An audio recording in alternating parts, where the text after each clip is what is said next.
years that lie ahead, those of us who have the good fortune to lead our people will need statesmanship of a high order and God's guidance in managing the affairs of our country for the benefit of every Nigerian citizen. One important development after the transition of Chief Obafemi Awolowo was the establishment in 1992 of the Obafemi Awolowo Foundation, the custodian of Awo's intellectual legacy.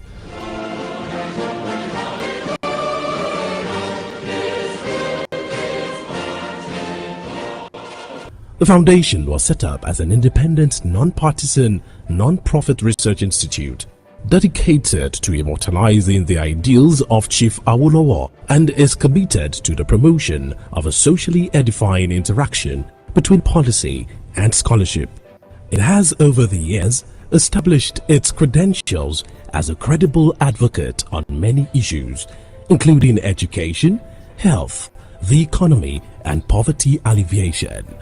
The foundation has actualized its mission mandate through various outreach programs. These include lectures, dialogues, executive leadership seminars, symposia, and more recently, our conversations.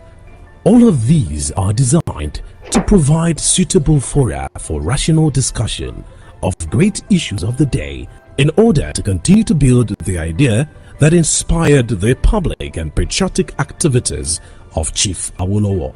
In pursuance of its axiom of generating ideas for national development, the Obafemi Awolowo Foundation has ensured that its annual lecture series hold without fail, even in the face of great challenges like COVID-19. The maiden dialogue was with the theme Nigeria, the Way Forward. The foundation also organized other groundbreaking lectures, dialogues, and conversations on critical issues like the dialogue on education themed Nigeria and the challenges ahead, democracy and the rule of law, themed Within Nigeria. Subsequently, on March 6, 2022, the foundation held the to which participants. In January 2009, the Obafemi Awolowo Foundation launched a year-long program in celebration of the centenary of the birth of Chief Obafemi Awolowo, with the foundation's commemorative two centenary lectures. Doctors, nurses.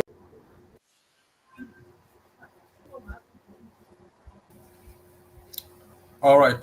Good evening, ladies and gentlemen. Thank you very much for joining Reform Nigeria Television this evening, Wednesday, the 12th of March, 2025.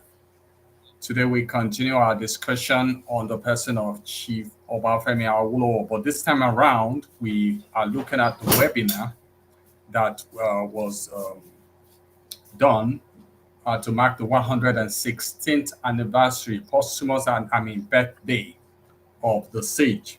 And with me today, I have Oluseye Fatoyibo. He's joining me from his place, and I want to thank him very much for coming on. Sheye, thank you very much for being here again. Thanks for having me. Good evening. Yeah. So he was around last week, but he couldn't join us with the video. But today we have some video, so we want to thank him very much. I was hoping that we could finish the video introducing Awolowo, or introducing the whole program with Awolowo's short video, but you can find that video on obafemiawolowofoundation.com, and you watch a number of the videos they have there. That one is about 11 minutes, but it actually conceptualizes who Awo was and what he came out to do. So at the webinar, we had different people. The keynote speaker was a man called The keynote speaker was a man called Professor Jeffrey Sachs, a leading economist in the world. Then we had Professor Kingsley Moghalu, also an economist in Nigeria, a former deputy governor of the of the Nigerian Central Bank. Then we had Professor Osage, Ehosa Osage, who was also a speaker. Then we had a couple of others. Okay, and then we also actually had a question or a comment from the governor of Oyo State. It was almost about a 4-hour program, so it's not possible for us to be able to attempt to look at the whole 4 hours. But for today, we'll be looking at we'll be watching the whole of Jeffrey Sachs' lecture. And from time to time, I will pause and ask Sheye his perspective on a couple of things. I think the man conceptualized the problem with Africa and Nigeria in particular, and he made a number of suggestions, which will be very wise for us to be able to look at. Okay, so again, I want to say thank you very much for joining the broadcast. Sheye, again, thank you so much for being with us. Just give me 1 minute. I want us to look at a particular comment by Moghalu, Stephen Moghalu. I want us to look at that. We'll start with that, and then we will continue the discussion. So, and I think the comment, I noted it down. The comment is at 30 minutes, from 30 minutes to 31:45. So I'll just go straight to that. At 30.00.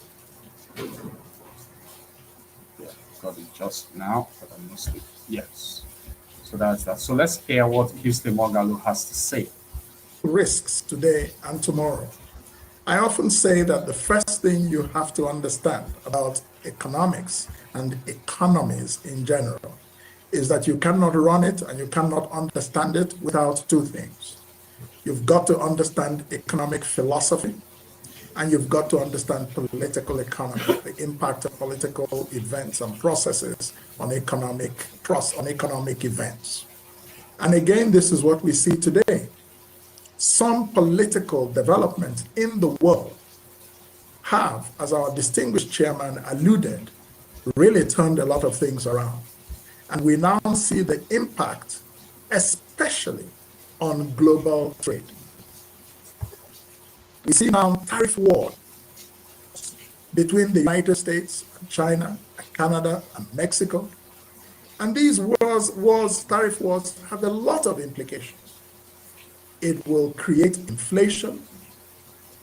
It will create instability in debt markets. We already see a rise in bond yields. It will create instability in capital markets. We see stock markets dropping. It will create productivity declines. And it will create declines in competitiveness, and it will create unemployment in some countries. All these things have consequences for the world economy. Because my time is short, I will not dwell going to. So, what I wanted us to comment on or to look at, let me stop sharing it. What I wanted us to look at was that comment he made. He started by saying that he made the point that for us to even discuss the economy at all. Now, the reason why this is important is because Obafemi Awolowo was a sage. He was able to cover so many things. But very few people know that he actually desired to pursue a PhD in economics. And he had actually been given a, what do they call it? A supervisor, you know. I remember reading in his book that the name of his supervisor was Peter. You know, she was a lady. You know, so he was given a supervisor, but he couldn't pursue it because of so many things that was demanding his time. So they got Moghalu to come and speak on the economy and, of course, how the economy of this country can be better and that of Africa. And Moghalu is saying something. He says that for us to even begin to discuss the economy at all, we must understand economic philosophy. And I think he also said political philosophy. I'm not sure. I think those are the two that he explained, that the two of them are dependent on each other. So the political situation of a country or the political situation of leading nations in the world would determine what the direction of the economy of nations will go. I don't know whether you have a thought on that, Sheye. If not, we'll just go to Jeffrey Sachs. Yeah, thank you very much. Yeah, indeed. Professor Mongalu talked about the political economy of a society, of a country. And one mistake, I know it's changing now. A lot of Nigerians are getting invested into the politics of the country, which is a good thing. A mistake that the youth really make is they spend so much time on a lot of other things, entertainment, comedies, skits, and the rest, without then come later join politicians who are fighting themselves and all that for crumbs for positions and all that, and you just pick sides without really knowing how those fights or how those political maneuverings would affect the economy. Very few people can actually interrogate the manifestos of political parties or the candidates to know how it's going to affect the economy. But every economy responds to political realities, and that's what Professor Mongalu was trying to say. Right now, we see what's happening. You mentioned the issue of the US and the tariffs and all of Donald Trump. And I think for now, we see too some bias remorse from even some Americans who voted for Trump. I didn't vote for things like this because people are now seeing jobs lost. People are seeing their 401ks, their retirement savings accounts being depleted. People are seeing the stock market going down. And of course, because if people did not really, even the Americans who we think were sophisticated, did not interrogate how those is economic principles, how the economic policies and all that would affect, would intertwine with geopolitics, with their own political economics in the country. So for Nigeria, the lesson there in what President Magali is trying to say is we should be conscious of why supporting politicians, why following politics and all that. We should be conscious of what their brand of politics is going to mean for the economy, because it carries a lot of weight. We've seen what Tinubu came with. He said it even during the campaigns.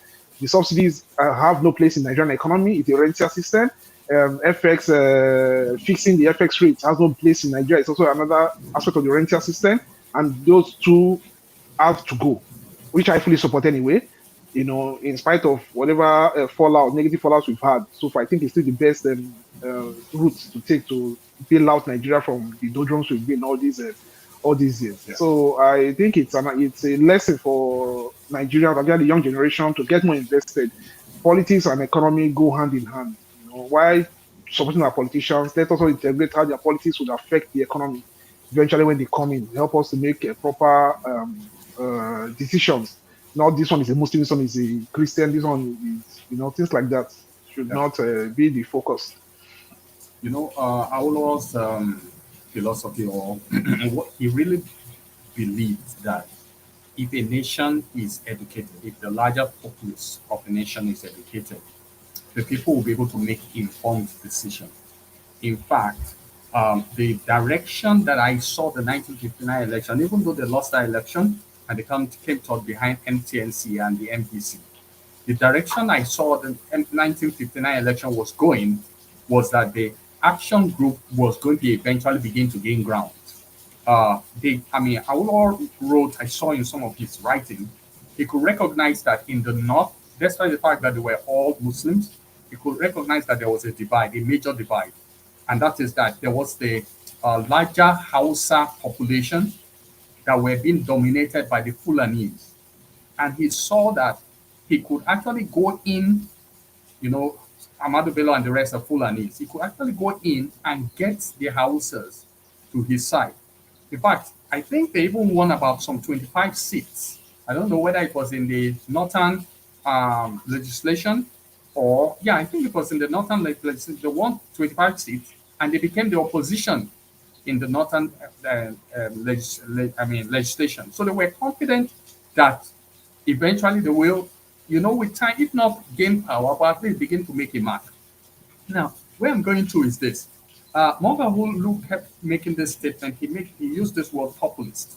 And I think that was the first time that I was paying some attention to what a populist society is, or populist, effect on economy or a nation. Now, populist, I believe, means that a tendency for the majority to be heading in one direction Okay, it might be it might be a right direction, or most of the time it might be a wrong direction, but a populist government, for example, like you have mentioned Donald Trump, the American government was actually populist in the sense that a lot of people were tired of the direction the Democrats were going, and they just decided, look, whether or not Donald Trump makes the right decision, we're going to go with this guy. Now the challenge with populism is this: democracy works with numbers, okay, and the larger number, the larger number of people in a nation are not informed. Okay, so the question now I will probably want to present to you now is, share, how do we balance it?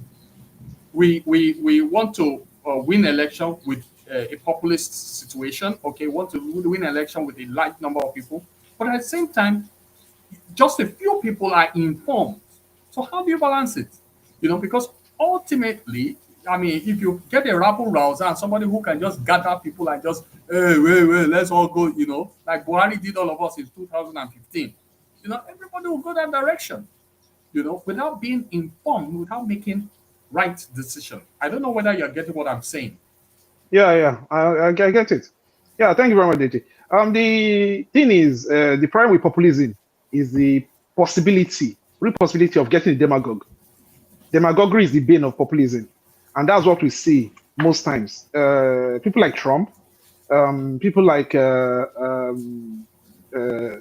Bolsonaro in Brazil, even Milei in Argentina now, you go into demagoguery, you jump on the sentiments or the sentiments of people, in the land, their anger, and you harness it without any thinking of how you're going to solve the problem, how you're going to assuage the anger, or even if those angers, the anger is actually misplaced. You don't care.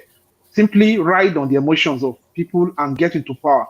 And of course, that's the same. If a lot of these religious leaders too. Look at Jim Jones in Guyana. Look at the movement for restriction of requirements in Kenya in year 2000. A lot of people like that, even like people like Jiso Igbo, you see populism even in religion, and the demagogues take advantage. Now the antidote to this is education, and that's where Awolowo is different. While you ran on populist ideas and all that, Awolowo wanted everybody to be educated so that you can interrogate whatever it is that he was pushing. People you educate, people you give sound education, will be able to ask questions. We'll be able to question things, and we'll be able to ask, and we'll be able to make informed decisions, even against what their so-called populist leader might be pushing if it's wrong. The democracy, as wonderful as it is, has its drawbacks. And it's not today that we just found out. Socrates found out about it, even in his own time. And many people do not know. Socrates himself was the victim of democracy because he was tried, so-called in a democratic setting.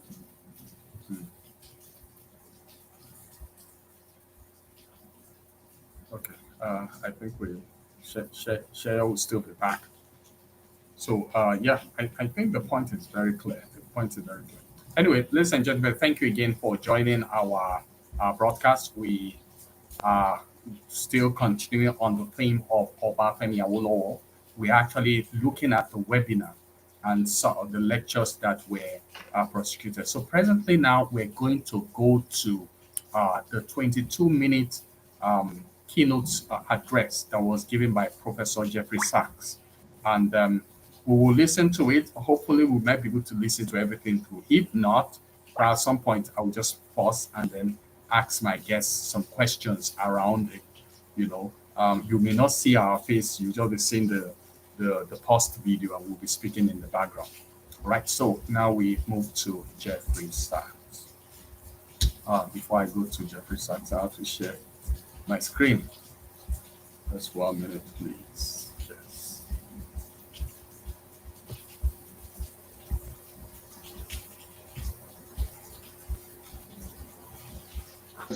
Thanks for joining us.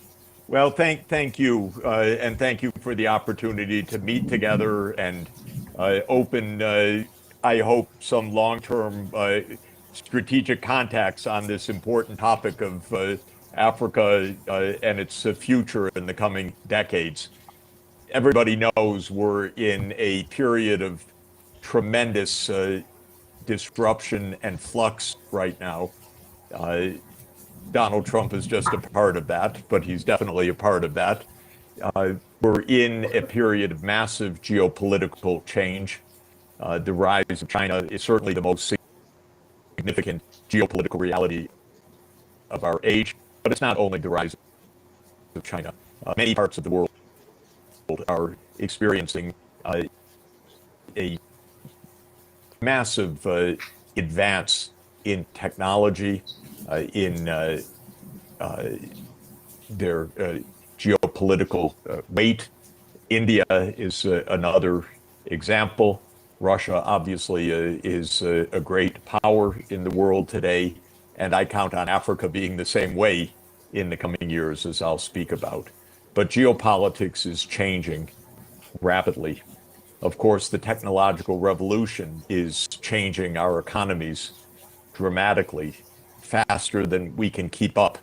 The advances in artificial intelligence are very real. The advances in robotics are very real. The advances in space-based technologies, surveillance, and ability for satellite imagery change many ways that governments function. Certainly, unfortunately, ways that armies function.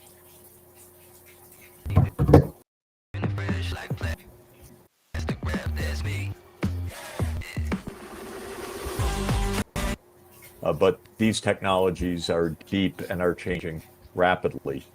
At the same time, we have the environmental crises that actually have accelerated dramatically just in recent years. The Earth has warmed just in the last 4 years by 0.3 degrees Celsius. This is absolutely remarkable. In the past, that might have taken 20 years to happen.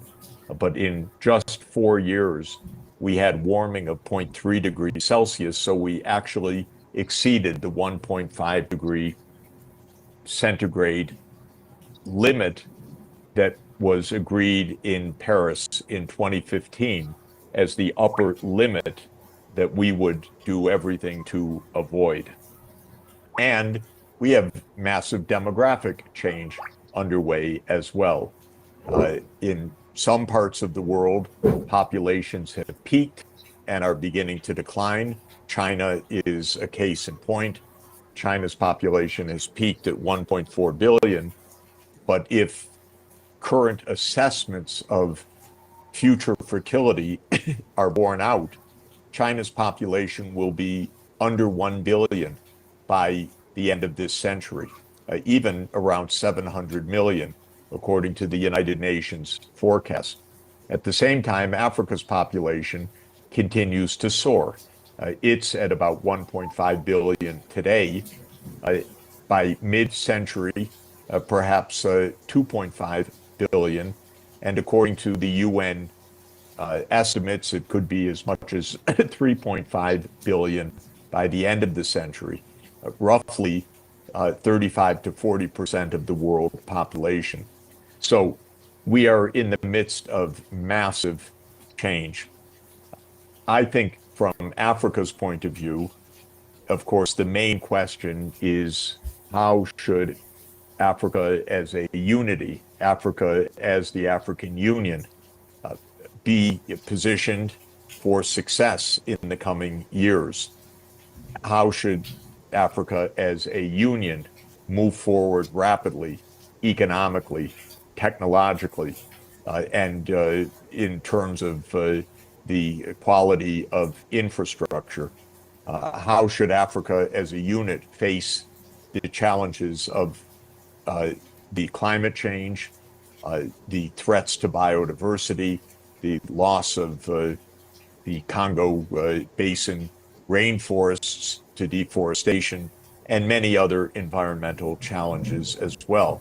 And how should Africa participate in a very tough geopolitical world that is now multipolar, where great powers, the major powers, the United States, Russia, China, India, are in quite intense and I would say dangerous competition as well, and where those major powers have their eyes on Africa's natural resources.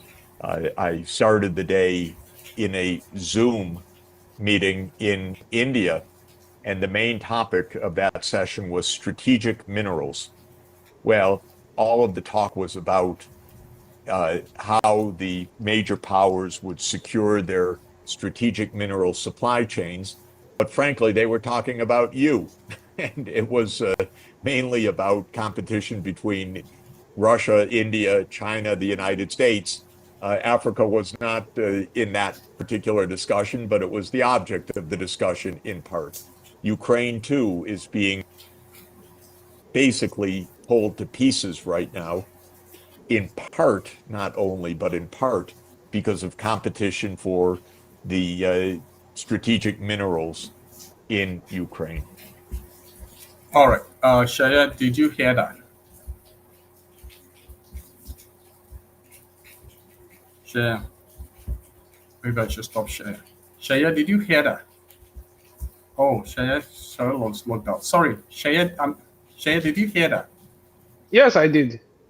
Yes, I did. he talked about he was in a Zoom meeting earlier in the day when all the world powers were discussing how they could have access to strategic minerals in Africa. And they were all discussing it, and African countries were not there. So when I asked that question, I said that, are we considering a recolonization possibility? One of the speakers said that the world has gone beyond militarization. We were talking about the world has gone beyond militarization, and Russia invaded Ukraine. The worst people could do is to slam them with economic sanctions. And Russia. Okay, let me just. In fact, that's not even the worst of it. The worst of it is that the US, which signed the Budapest Agreement in 1994, one of the signatories to guarantee the safety of Ukraine in the event that they gave up all their nukes to Russia 31 years ago, is coming around now to tell Ukraine that they are owing them $500 billion. Or let's say $300 billion, and we're going to take $500 billion as payback of them. And Ukrainian president should sign off the mineral rights in the country. I mean, what else? What else do you think? Yes. That exactly. So I heard your question at the webinar was very pregnant. Honestly, they brush it aside, but it's a reality, DG. It is a reality. How in the middle of the 19th century, when they came in through Lagos, invaded Lagos, and took over Nigeria, started to what did they have? They had cannon, but they had cannon. Yeah. Abi? Yeah. And then they had guns. What Muskets. else did they have? And then they had brave men who could go into the land. And the next thing you'll be in your village, and they'll say, a white man has come now, and there's a new order in your own land. How long will it take? It's not. In fact, Russia, leave. North Korea. In fact, the scary part is that not just Russia. We've always seen Russia like a rogue nation. We've seen Chinese like a rogue nation. They don't have democracy. America today wants to annex Canada as the 51st state. America today wants to take over Greenland from Denmark. Trump is not hiding it. And so the thing is, we're discussing the rules-based order. We're discussing. People don't know that the rules-based order is destroyed. It's gone forever. The people who make the rules, they've changed it already. It's already changed. America guaranteed the rules-based order for the past 80 years. Right now, they are walking away from it. All European countries right now realize that nukes are a guarantee of survival. So everybody's going to chase nukes. We are going to enter another crazy arms race. As simple as it's as simple as so your fears are valid. Now, what is you're a science student? What is nukes? Is it not nuclear weapons? Is it not E is equal to MC? E is equal to MC. Why is it that what is nuke? Please. What is there in this thing that we can't even own it in Nigeria? If Obafemi Awolowo could bat the first television station in Nigeria before France and Spain. Why is it that we cannot have? We are not thinking in this country. Oh. We are doing Natasha. Yeah. We're doing. That's the problem. It's sad. We are being left behind. That's the truth. You know, sometime 4 years ago, 5 years ago, I was joking with my younger brother. We talk a lot about politics and all that, you know. And I said I had a fear, and my fear was this: that the world is going gaga. The world is moving so fast on a very fast trajectory. We see what AI is doing today. We see what robots are doing. For instance, some 2 years ago on the streets of Europe, I saw a robot that was delivering pizza, delivering items. So 2 years ago, you know, yeah. And we had other people who were doing deliveries too, and it was like a competition. The robot is competing with human delivery men, you know. And where is Africa? Where is Nigeria? So we have. So I told my brother that I see the future of IT, information technology, and all that, gadgets and AI, and Africa is not featuring in it. What does it tell the world? Africa is a blight on humanity, and just throw some nukes into this continent and wipe out everybody. We're not. This man is still going to talk about some of the advantages we have, our population, how we must invest in education, that it is worth even borrowing to invest in education, because in another 30, 40 years, it says that the how I call it, what you read back is almost like 10, 20, 100 times, so that it's worth it, you know. But he said, of course, and that's why we. Anyway, what led me to that? What led me to that invasion thing is that when I go to church, our church is in University of Ibadan. Our students are spending all their time praying. All their time. I thought it was bad during our time that we were all fellowship, president, fellowship leader, fellowship this. Now, all prayer, prayer. And unfortunately, prayer. we are still glorifying it. You look at all. I've been saying that, you know, my views about it. And I'll keep saying it. All our so-called cathedrals that we build to the glory of God, is to the glory of man. And I would say it anyway. Because the thing is, you keep saying you want to compete in the world of today. As how? People are not even coming to your country for religious pilgrimage. At least the Saudi Arabians can say they are getting money from pilgrimage, Islamic pilgrimage. The Jews can say they're getting money from people visiting to Jews. What are they getting from coming to you? Nothing. It's prayer. It's prayer. They are seeing dreams. They are doing all kinds of things. Let's finish Jeffrey Sachs and see how far. What do I envision in all of this? What would I, broadly speaking, recommend for the 1.5 billion people of Africa and what will soon be 2, 3, and more billion people in Africa? First, quite obviously, I believe that the next 40 years can be and absolutely needs to be a period of extremely rapid economic growth. And I would like Africa to follow the path that China and India have been on. China, during the period from 1980 to 2020, achieved around 10% per year economic growth. And that meant a more than 30-time increase of the size of. Your product is great, but what's the point if nobody can find it? Think about it. Everybody looks online before buying. The Chinese economy. India today is growing at around 6% per year. I think it will increase to around 7% per year. And that is also a rapid rate that is transforming India's economy, ending its extreme poverty, and putting India also into advanced technologies. As for Africa, I believe that Africa can and should aim for and can achieve economic growth of on the order of 8 to 10% per year for the 4 decades up to, let me say, 2063, the 100th anniversary of African unity. So I would like Africa both to model and to implement a very high growth strategy in the coming 40 years. And I think that the roadmap that China achieved and that India is achieving is very helpful for Africa as well. Africa currently is growing at 3 or 4% per year aggregate, and because of rapid population growth, around 2 or 2.5%.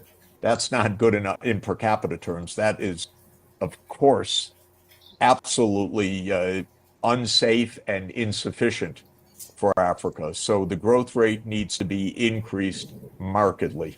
And the questions are how to do that. Now, the first point is that high growth results from high investment rates. And those investments are of multiple kinds. They are most importantly investments in education and the skills of young people. And here, Africa, of course, is the youngest continent in the world. So almost half of the population is at school age, not quite, but nearly.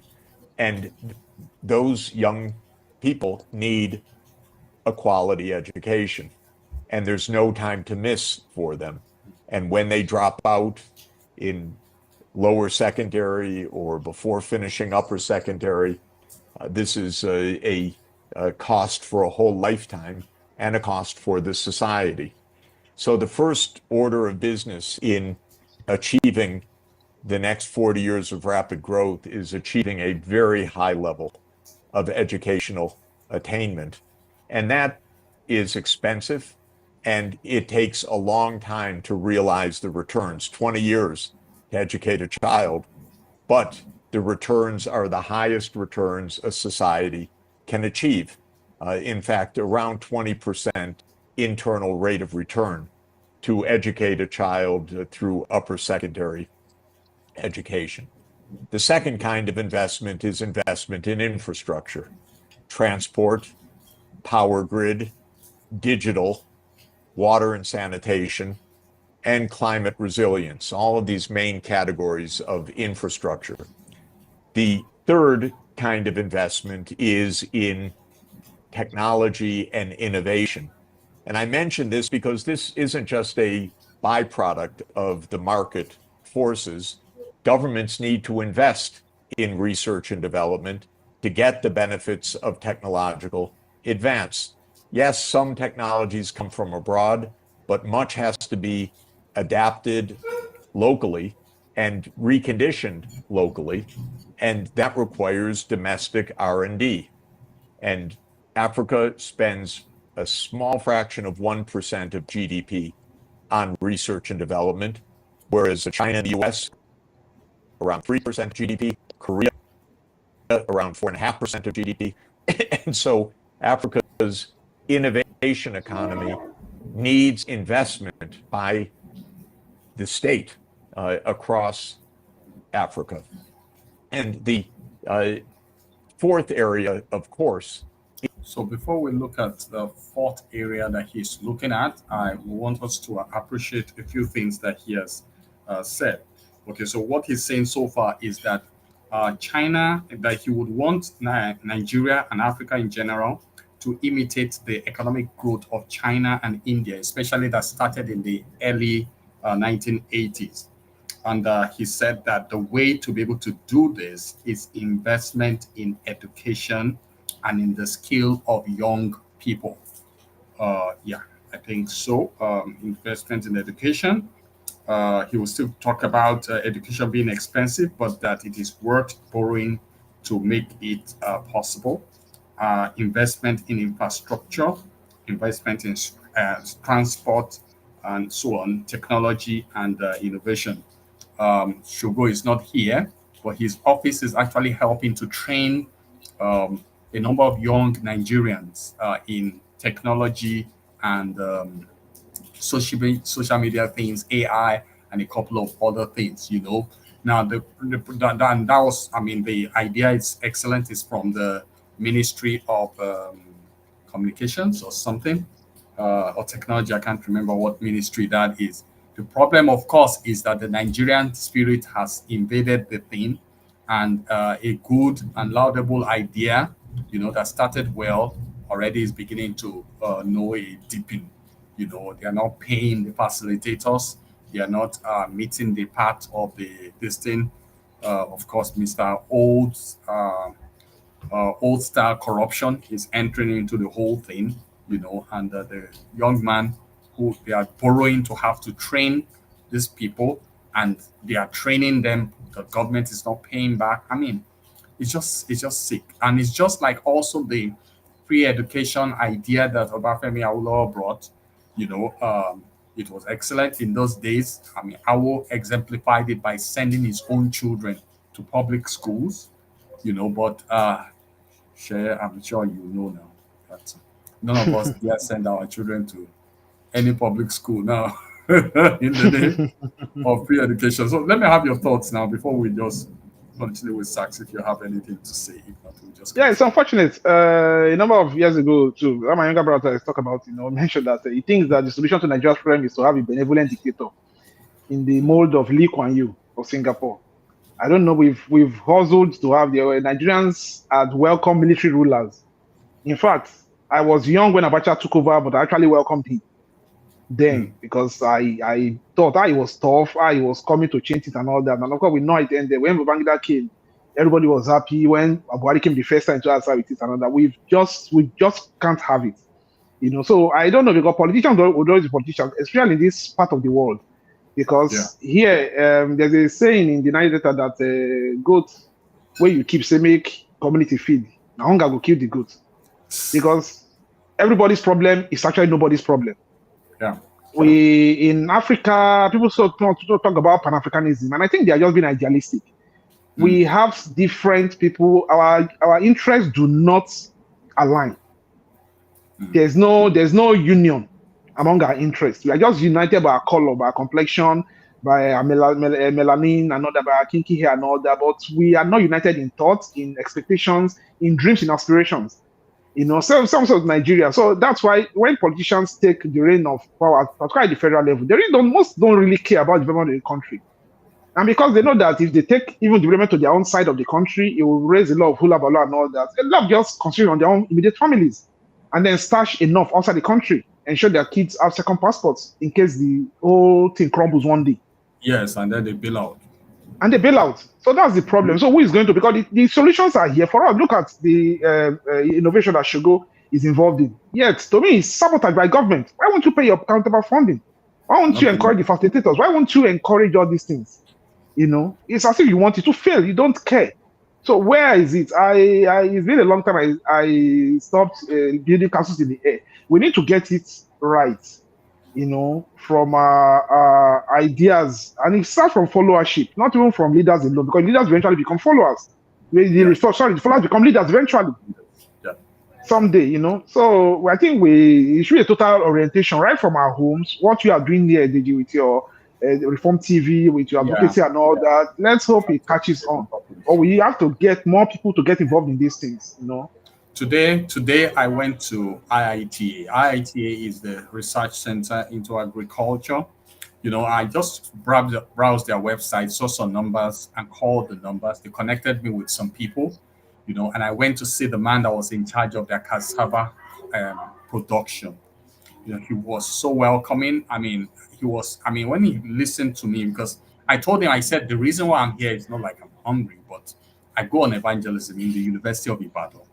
And more than half of the time, you're having to give people money so that they can eat, so that they can listen to you.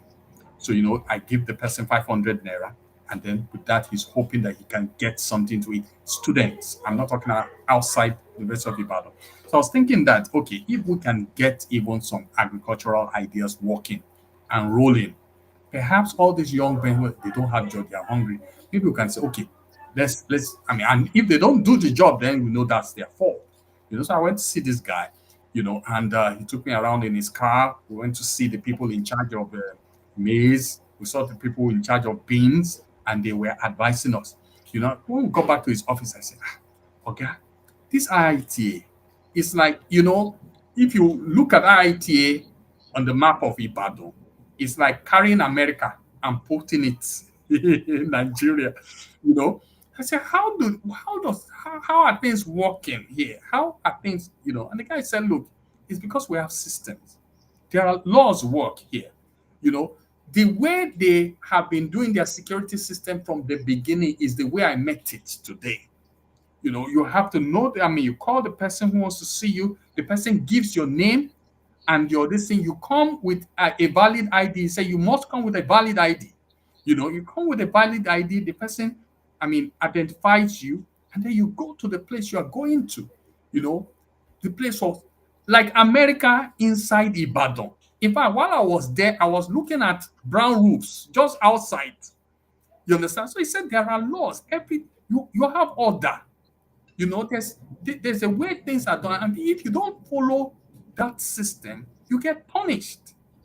So he said the minute our law started to suffer in this country, and the minute our judges couldn't say the right things, that is all. So he went to IREV. He told me, he said that, can you imagine IREV? How can you say that you cannot transmit electronic results? How? That's what this man was telling me. Old man, oh, in his 60s. He said, how can you tell me you cannot transmit results? You people voted, you can't transmit. How? You know, so that is where we are. Oh, Shogo. I mean, let's finish just You know, the thing is, you are correct, and it's a problem of it's not, like I said, it's not a problem of leadership. Okay. No, continue. I'll finish. Okay, it's not a problem of it's a leadership and all that. It's from foundation. The same people, the same you do complain about IRA. How did they pass the exams in universities? How many sorted lecturers? How many slept with lecturers? How many carry chips? You know, we complain, and that's why it's holistic. It should be holistic right from the cradle. Systems are manned by people, and people make these systems work. Any system can be abused. You know, the IT. I was in IT too in 2016 when I went for the soil test. I wanted to start farming. My cousin and I to do soil from our village farm and all that to take there. You know, they did everything and all that. You know, though not too much came out of it. It's still on it. We've not started anyway. But I know also I understand what you are saying. I went there and I saw it was like entering a totally different country from Nigeria. The times I was there, gave them soil sample, then went to get the result and make the payment and all that. You know, so it's people are there. Nigerians work there. Human beings are there. Those people they want the system to work, and that system is working. Okay. Yeah. Let's finish Sachs.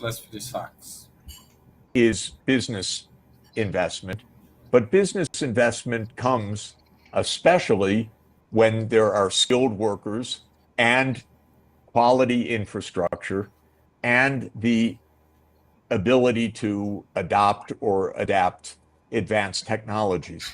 Then the businesses will come in beyond the traditional investments in the mining sector or perhaps in some agriculture. They will come in on a large scale, including in the industrial economy. Now, my view is that Africa can accomplish a high rate of investment of at least 40% of GDP per year.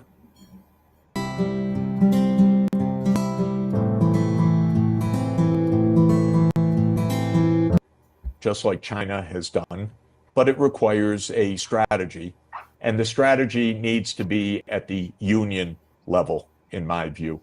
So a continental free trade area is an extremely important part of that. But as we all know, it's only at the beginning. There are still massive barriers to trade within Africa, barriers that are regulatory, barriers that are border crossing barriers, barriers that are infrastructure barriers because the rail simply isn't there, or the trucking system isn't there, or the fiber and the power isn't there.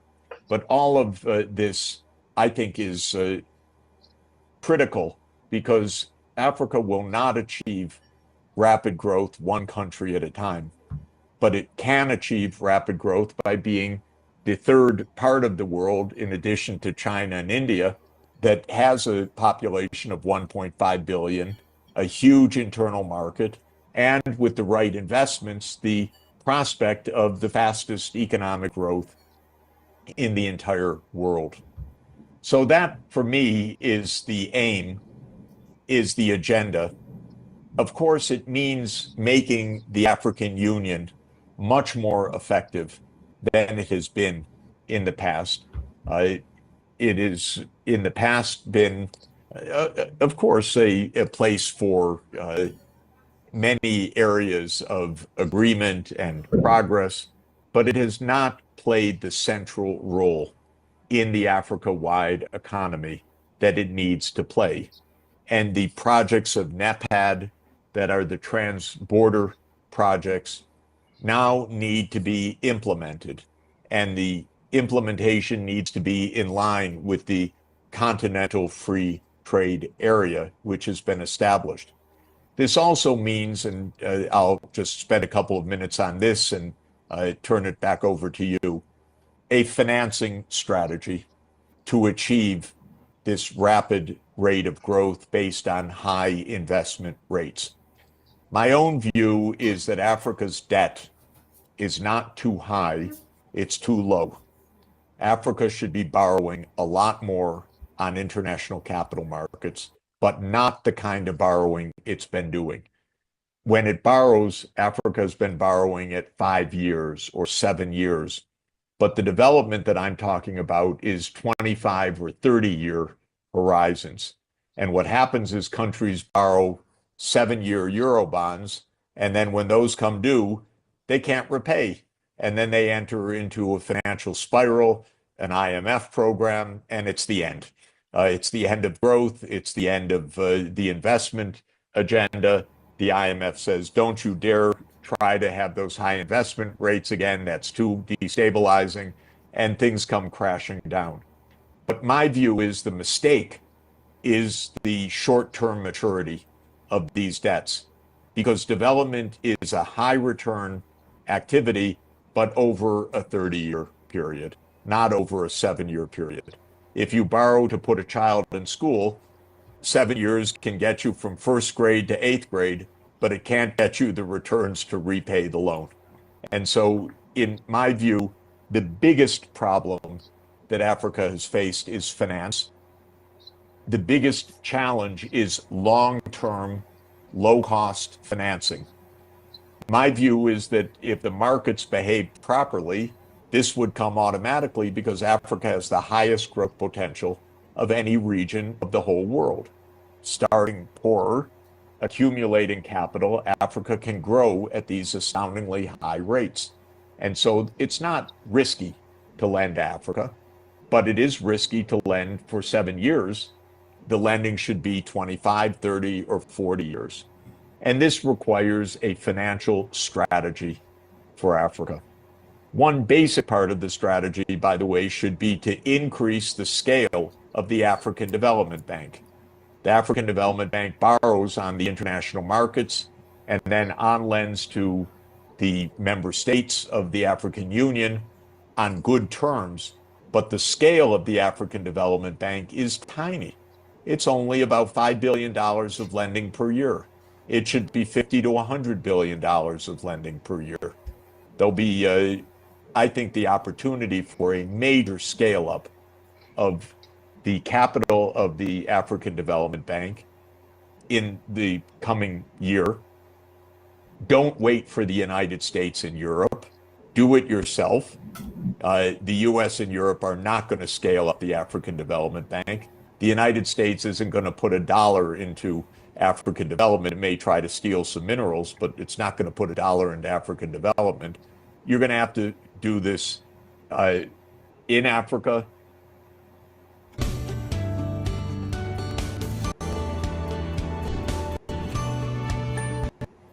And with countries that are really committed to long-term development. You have partners in the Gulf region, you have partners in the government of India, you have partners in the government of China.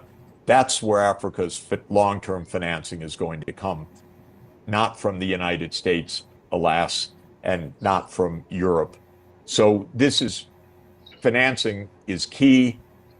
The African Development Bank is not the only multilateral bank of Africa. There are many multilateral development banks. They should all be scaled up significantly. And maybe some new ones invented, a West African Development Bank, an East African Development Bank, a Southern African Development Bank, because the lesson is that these multilateral banks borrow on better terms than their owners. I like the example in Latin America of what's called the Andean Development Fund, or the CAF. Its owners are all below investment grade, but they got together, pooled their capital, developed the Andean Development Fund, and that fund, on behalf of their members, borrows at creditworthy rates and on lends to the owners who are not creditworthy according to the traditional credit ratings. So actually, there's leverage by unity. There's leverage by multilateralism. And don't let the US or France or the EU or the IMF or anybody else talk you out of getting the funding you need for the long-term, large-scale investments.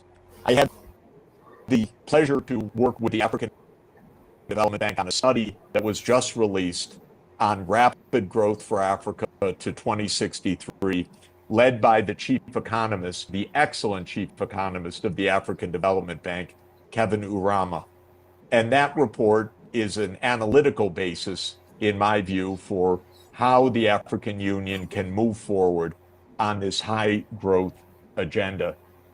Nigeria obviously has a leadership role to play in this.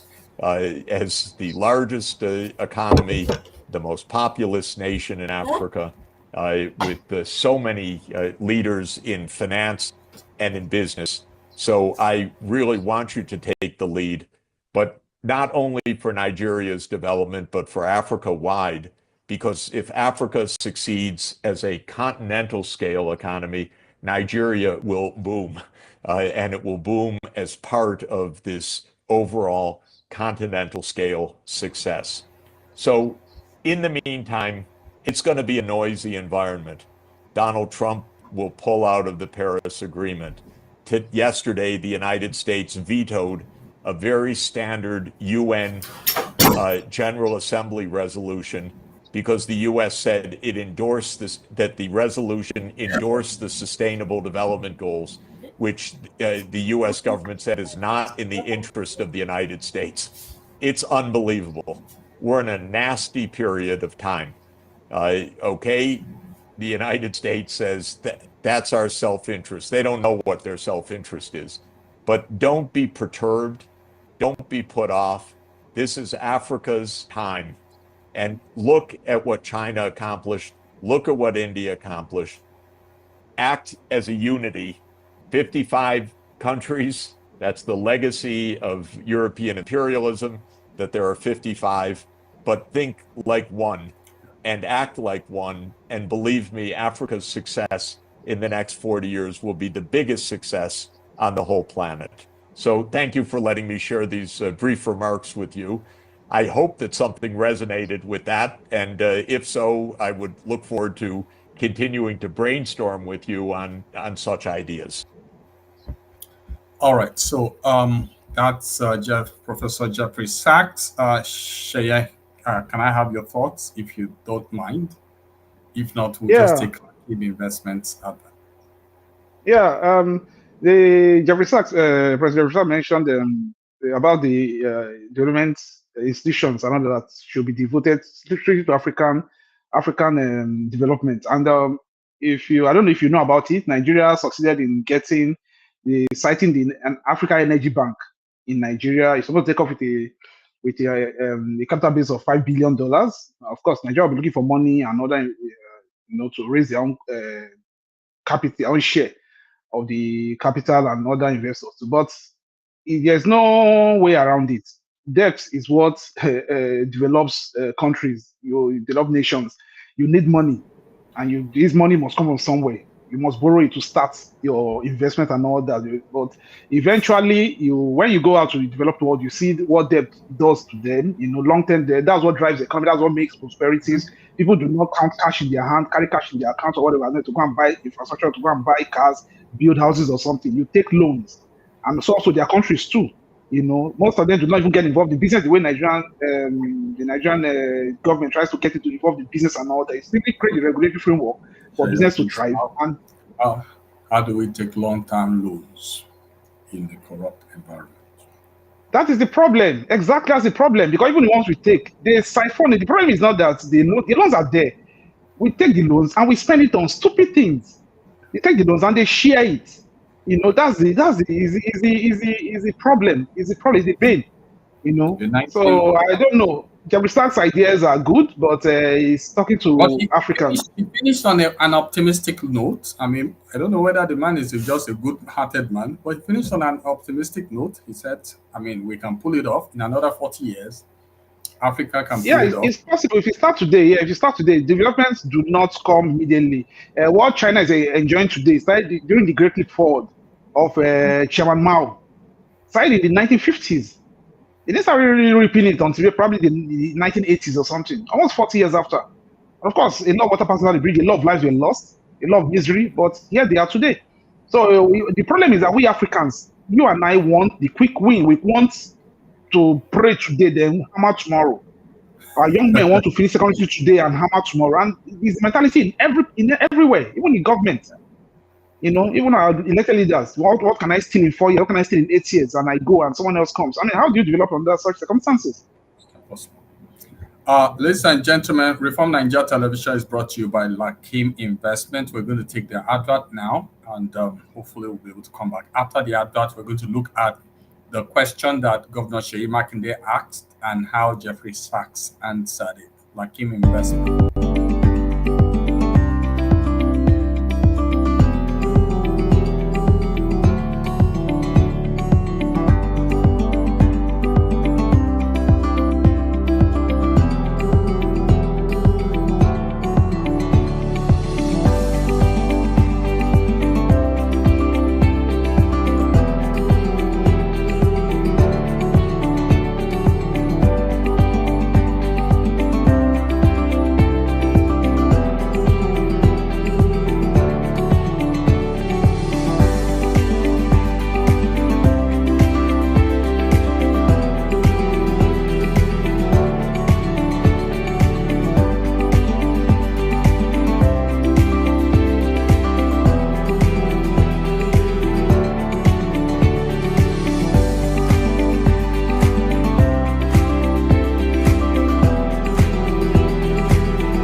I think you're muted.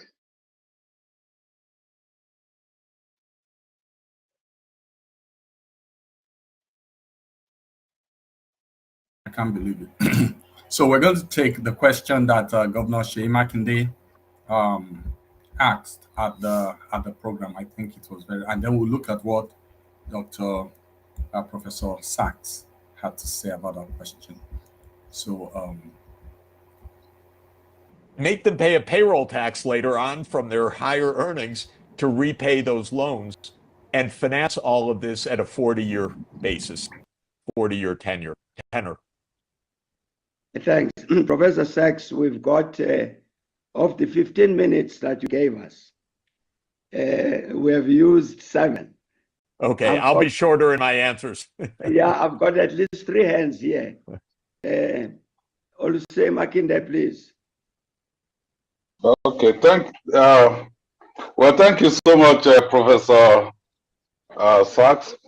I run a subnational in Nigeria, and my question is really very short. You want everybody to come together. You mooted the idea of West African Development Bank, East African Development Bank. But Africa has 1.4, 1.5 billion people, but we're 54 countries, with everybody trying to protect their own turf. Even in Nigeria, for instance, we have 36 states. 36 states, for everybody to work together, it's also a big problem. So what will be your suggested path? You know, remember this came from Berlin when in 18 whatever, you know, they partitioned 1885. 1885, they partitioned the entire continent. So I'd like to have your perspective towards this. Thank you so much. Let me give you one quick answer. You know, in the United States, when the British colonies rebelled and won their independence, actually thanks to France, who fought the British in 1781, suddenly there were 13 independent nations, and they regarded themselves as independent. Carolina, Massachusetts, Vermont, Rhode Island, Pennsylvania, New York, they thought were a country. And they tried for 7 years to act as 13 independent countries under a confederacy that they called the Articles of Confederation. It was a disaster. And then a very clever politician came along named James Madison and said, we're all going to go to hell unless we're able to get a real federal government. And he brought everyone to the Constitutional Convention in Philadelphia. They worked for a few months. They had to convince all these 13 independent nations they're going to be better off. And they pulled it off. It was a little bit of a miracle. They pulled it off and made one country. So Africa has to do something like this. It has to strengthen the African Union. I don't say it's easy. Even the European Union, you know, sometimes is dysfunctional. It's 27, you're 55, and it's hard. But what I would like to see the new commission in Addis do, and it's coming into office actually next week, I want them to lay out a vision for Africa, a rapid growth vision, a success story. Here's what we can do if we work together. And then get key presidents from around Africa to say, okay, we're better off together than if we oppose this, and use the vision thing to push a much more structured approach. Because if you have a bold goal, then people can coalesce around the bold goal. But I don't want to oversimplify. This is hard political work to pull this off.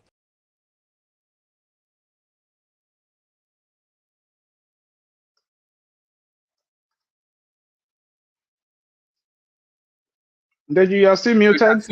Yes, thank you. So you can see that he's suggesting that Africa should come together. Now, I while reading Awolowo and a few of the Ghanaian man, Nkrumah, you know, I saw the idea of Pan-Africanism.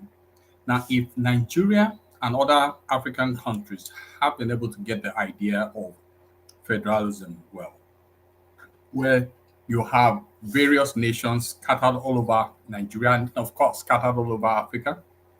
These nations share the same origin, ethnicity, and most importantly, language. You know, if we can come together and work together as a nation, and Ghana and our other neighboring countries are working together, then that togetherness can still come and marry each other and form a greater unity towards economic success. Why am I saying this? I watched a lot of this woman, this bike woman that drove her bike from Belgium or where? Holland, and was going through Africa. I was watching, and you won't believe the kind of climate Africa has, the amount of rain, the land should go. If Oyibo people get hold of us this time around, there won't be anything freedom, there won't be independence. So let me have your thoughts, and we'll just try to begin to round up the discussion. Yeah, thank you, Deji. Yeah, Professor Sachs has very, very wonderful ideas and all that, but I think it's that's wishful thinking. Right now, as you and I are sitting here, Rwandan government is backing the M23 rebels in the DRC under the cover of protecting indigenous Tutsi population. But we know what the idea is. It's a mineral-rich region of the DRC. And we'll have Western government that are backing Rwanda covertly. I mean, so what are we saying? The thing is, even if you want to, Africa wants to try to come up and all that, we want to overlook our differences and everything. The powers that be would not allow it. People in Professor Sachs' country are funding these rebels. They are funding these skirmishes.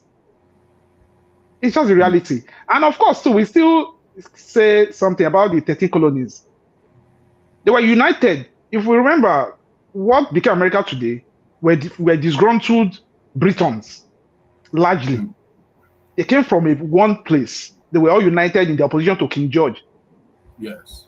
And his taxes. And that's where they started from. What's the unity? Where's the relationship between a lot of the sub-nationalities in Nigeria? Take, for instance, I lived in Jos for a while. In Jos town alone, there are 5 tribes. Wow. I grew up in Port Harcourt. In Port Harcourt town, Port Harcourt alone, there are at least 3, if not 4. Ikwere, the Calabarese stroke Okrikas, the Abuas, and maybe 1 or 2 others. So those are 4 nations. Exactly, in one city, one small city. That's how multi-ethnic we are in Nigeria. They talk about the whole Africa. So it's Africa's problem is, it's unfortunate, but that's what we find ourselves in. Europe doesn't have this problem. They do not. Sweden, how many tribes are in Sweden? How many tribes are in Norway? You know, I mean, in Germany, of course, we know there were a lot of Germanic tribes, but they were united by language generally. We know the French were a lot of different people. They had to look for a national language for France, you know, that united everybody, you know. But of course, we know what the French Revolution is all about. Do you know the amount of blood that was shed during that period? Then the aftermath of the French Revolution under the rule of the Jacobins, Maximilien Robespierre, before his reign came to an end, you know. So are we ready for all these things? Even development, and we look at the rosy side where the people came out on the other side free. People talk about China. We didn't know 50 million Chinese had to perish during the Great Leap Forward. Are we ready to pay that price? Well, we have 17 minutes. Let's finish with let's look at Professor Osagie. I just want us to look at his comment on a particular subject. I've forgotten what he was talking about, but let's look. It's just about a minute. Right-wing tendencies, ultra-nationalism, and so on, are simply pointing in one direction. You know, that these countries, whether they're in Africa or Latin America or Asia, wherever they are, have to realize that they have to do things for themselves. You know, the days of humanitarian assistance are over. And I think that's the critical point, you know, that we should now all engage, you know, very seriously. The Lagos Plan of Action, 1988, had said, you know, there's no way Africa, for instance, can make progress except and until Africa is able to redeem itself and reassert not just its autonomy, but also its self-determined choices. And, you know, in the development process, you cannot, you know, play the role of, you know, the developee, you know, that is guided, you know, by the desires and the templates of those who give you money. You must create your own money. You must create your own wealth. So I think that It's not autarky meaning that, we can live in isolation. Nobody says that. But our response to deglobalization and the fact that, we are becoming even more marginalized. Look at the digital divide that the professor talked about earlier. Learn valuable business and IT skills in your own time. Look at the technological things and so on. It's the point where I think, the way forward for the global south, but especially for Africa, would be to use, that thing that everyone else talks about. Look for African solutions to African problems. Okay, so I think a very good way to end our discussion today is to finish up with what? Look for African solution to African problems. The days of humanitarian assistance are practically over. Do you agree or disagree? Yeah, I do. I agree. And I think it's a good thing that the aid is drying up. The aid has made our leaders fat, has made everyone will open one NGO or the other. Let's offer business to Europeans. Let's offer business to Americans. We have the resources they want. Let's make deals. Let's ensure they bring their business here, they employ our people and transfer knowledge. That's how the Arabs developed what they have today. That's how the Arabs got to where they are today. It's not like they're more intelligent than Africans and all that. No, but they insisted on the kind of deals they signed with these companies. I was in Doha some time ago. I have a friend who worked at Qatar Gas. I had a cancel flight once, so I had to stay in an hotel there. He came to pick me and he took me to the city. And he explained, no matter how it is, the Qatarians ensured that a Qatari national always was with a white man, an American or whatever, who was doing any job, understudying him. And you have a fixed number of years that you are working there, you must leave so that the Qatari can take over. Right now, today, just before this a podcast I started, you and I was watching on channels where the president of Pengasan went to picket the head office of Sterling Global in Lagos, an Indian oil company, where you see cooks are Indians, gatesmen are Indians, cleaners are Indians in Nigeria. Wow. And Nigerian policemen and soldiers were guarding the gates of this company in Lagos. Yeah. Don't we have leaders in this country? Don't we have a government? We don't. So we have to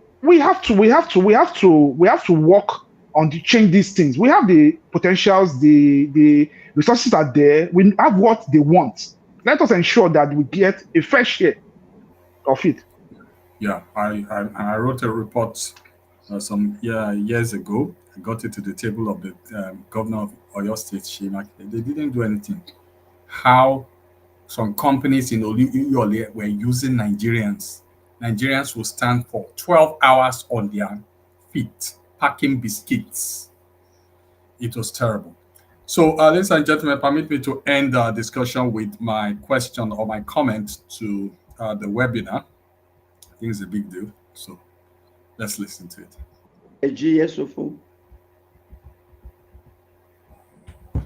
Yeah, thank you, Mr. Chairman. I really appreciate the time given to me. My question, or not a question, but a comment, I want to draw attention to what is happening presently in the international world, Russia, the crisis between Russia and Ukraine.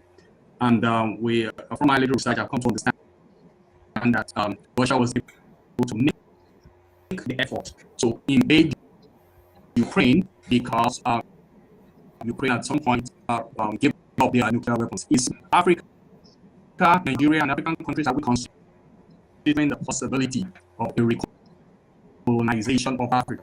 Because the only thing that is needed to take over nations and also have access to their mineral resources is weapons, good education and weapons. And these things, for some reason, probably because of corruption and bad governance, we have not been able to develop our educational systems, and we do not have weapons to defend ourselves. So please, let's consider this. It's a real possibility, because if Russia and China defeats America in the world of politics, we're going to have a whole new paradigm shift, and freedom will be lost. And all these things that we take for granted today will no longer have them. Thank you, Mr. Chairman. Thanks a lot. All right, so that was my comment. There was also a response that was given by Doctors one of the nurses and engineers who have ever dreamed of living in So I want to play that. now have an opportunity. Kagoro gave a comment, a response at 3:04:54. I need to just get there. I think this is it. Brian Kagoro?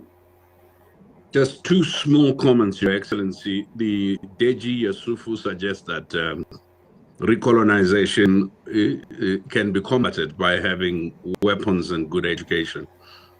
Let me just suggest to him that the tendency towards militarism and militarization is itself a trap. There are about 20 countries in the world that don't have militaries. When you look at their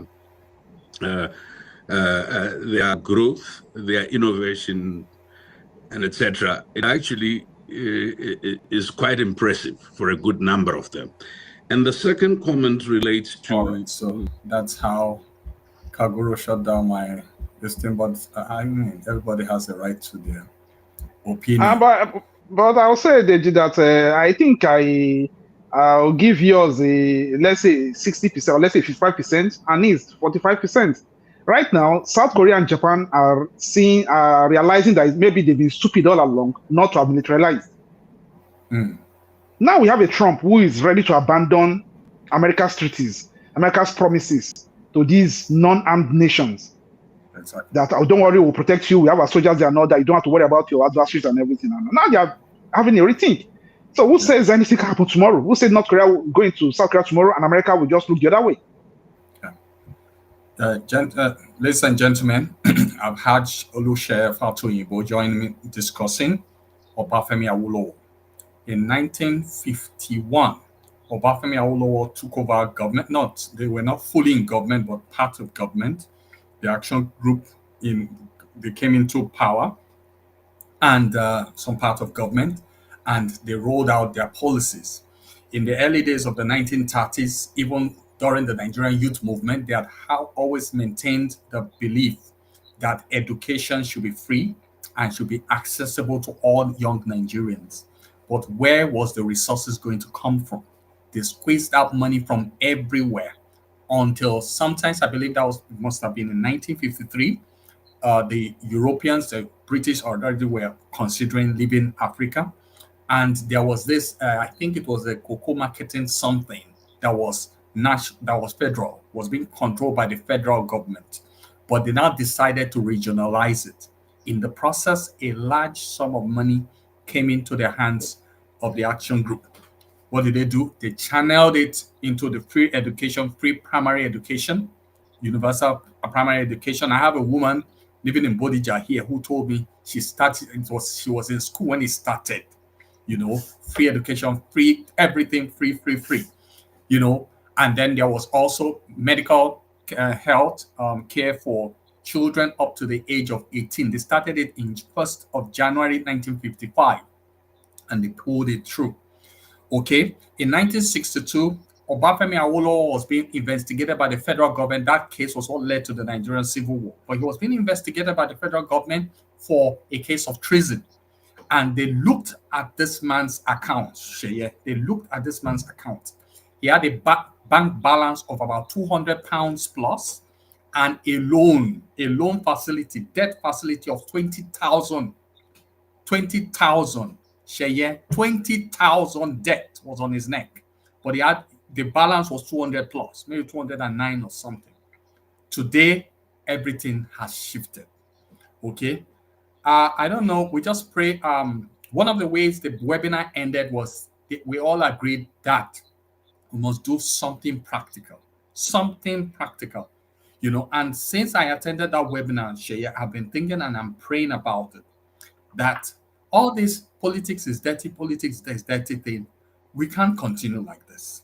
We must start something that resembles that Nigerian youth movement of the 90s. We must start it. You understand? I might not run for government, but we must train our young people. They must get into the dirty waters of politics. We must make money. Okay? Sheye, make money. And we go and make money somewhere, put it in, and wrest power from these people, because they are not going to give power to us. We must do something practical. If not, and I don't have anywhere I'm dying to. I'm not dying anywhere. We're staying here. We're dying here. So let's have a closing remarks from you, and then I'll say cheers to this new militant Deji.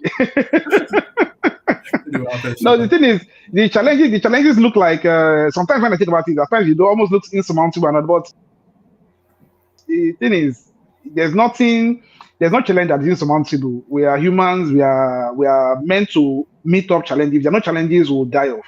So challenges are good. We know we have a problem. We know we should be doing better than this as a people, as a nation, as a country. So we just have to put in the dirty work. Your ideas are good, of course. That's the start. But I'm sure there are still a lot of other ideas, a lot of other pathways to achieve the good life that we want for the majority of our citizens and the betterment of our country. And I think it's just when there's a will, there'll be a way. We just need to go out. And now we have the will. Let's find ways to achieve it. RNTV owes a great debt to the Obafemi Awolowo Foundation.com, organization. You can check out their website, obafemiawolowofoundation.com, and just look up all the resources. They have been around since 1992. They started 5 years after Papa died. I also want to thank Dr. Mrs. Awolowo Dosumu Tokumbo, Olatokumbo Awolowo Dosumu, who I have been corresponding with her through WhatsApp, and she has been giving me information and things that I needed for this broadcast. I also want to thank Oluseyi Pato Ibo for being our guest. We have had to pull him off his duty. He's actually at work right now, so he's making out time for us. Thank you very much, Sheye. On Saturday, you were very likely going to be returning with the doctrine of God. We put it off for a while now, while we're pursuing this false teacher. What's that his name again? Selman, all over the place, But now we're returning back to the doctrine of God, and we'll try to look at something next week by the grace of God. Next week or upper week, we're going to have an entrepreneur, a lady, come to share with us during the week. Okay, this is Reform Nigeria Television. It is a parachurch ministry of Providence Reformed Baptist Church, Ibadan. We meet at the University of Ibadan. If you want to get to know more about our local church, please send me an email at newdgx@gmail.com. Thank you very much for being our guest, for hanging out there. God bless you, and bye-bye. Have a good night rest too. Thank you for having Thank me. you, Sher. Thank you. Just hang on, please. Thanks a lot. Bye-bye.